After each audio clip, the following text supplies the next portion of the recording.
সেইটো এনেকুৱা এটা কথা চলিছে যে আমি চতুৰ্থ বৰ্গৰ পদ যদি চৰকাৰী নিয়মত দিওঁ তেতিয়াহ'লে লোকেল ল'ৰাই নাপায়।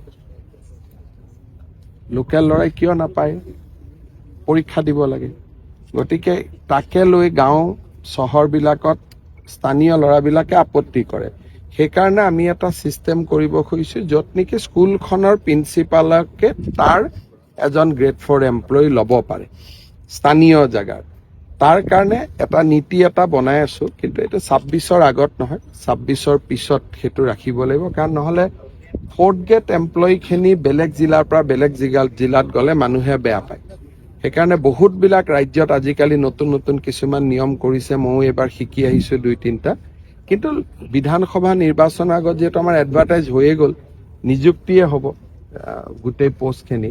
সেইকাৰণে এতিয়া নহয়, বিধানসভা ইলেকশ্যনৰ পিছত কলেজৰ গ্ৰেড 4 পোষ্ট, হস্পিটেলৰ গ্ৰেড 4 পোষ্ট, স্কুলৰ গ্ৰেড 4 পোষ্ট, এইখিনি যাতে সেই মৌজাটোৰ ল'ৰাই বা সেই গাঁৱৰ ল'ৰাই পায়, তাৰ কাৰণে আমি নীতি এটা বনাই আছোঁ।